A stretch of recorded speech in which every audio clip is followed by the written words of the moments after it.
Alors maître, vous avez estimé lors de cette audience que le lien entre la vente d'alcool et le décès du fils de votre cliente était évident. C'est pas aussi simple que ça. On ne peut pas considérer aujourd'hui que l'enseigne Lidl soit à l'origine d'un décès. Ça, c'est faux de le dire. En revanche, ce qui est vrai, c'est que dans une chaîne causale, avec de multiples causes, intervient un moment une vente d'alcool qui était prohibée.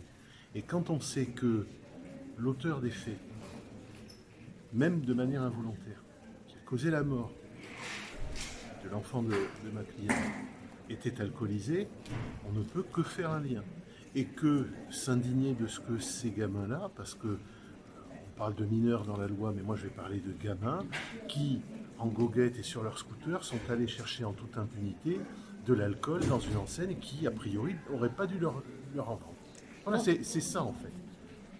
Alors le débat d'aujourd'hui, c'était pas de dire oh ils sont à l'origine du décès. C'est pas ça le débat. C'est qu'ils ont d'une certaine manière participé à une cause qui, entre autres causes, a participé au décès d'un gamin. Et maintenant, il y a sa maman qui est là, non pas, je le disais, mais c'est super important, non pas pour faire un exemple, elle n'est pas là pour ça, elle n'est même pas une croisade. Aujourd'hui, ma cliente, elle est là pour dire stop. Si cet alcool-là, ce jour-là, n'est pas vendu à mon enfant, il y a de grandes chances que je n'ai pas dû aller ensuite porter des fleurs sur son cercueil. Voilà, c'est ça qu'elle dit.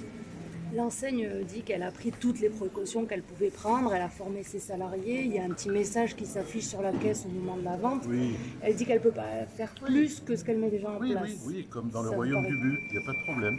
Il y a des règles, mais il n'y a pas de sanctions. Donc effectivement, les règles sans sanction, allez, oui, il y a une sanction. 7 000 euros, 3 000 euros d'amende, bien. Sur l'échelle des peines, est-ce que c'est suffisamment dissuasif? Et puis, en plus de ça, est-ce que l'enseigne nous démontre aujourd'hui qu'elle a fait tout ce qu'il fallait pour que la règle soit appliquée?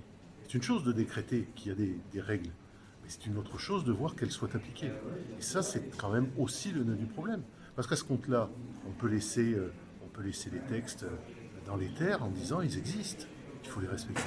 Mais s'il n'y a pas, et c'est malheureux de le dire, des garde-fous, s'il n'y a pas des contrôles, s'il n'y a pas des éléments qui permettent de vérifier que la loi est appliquée, à ce moment-là, ça ne sert à rien, concrètement.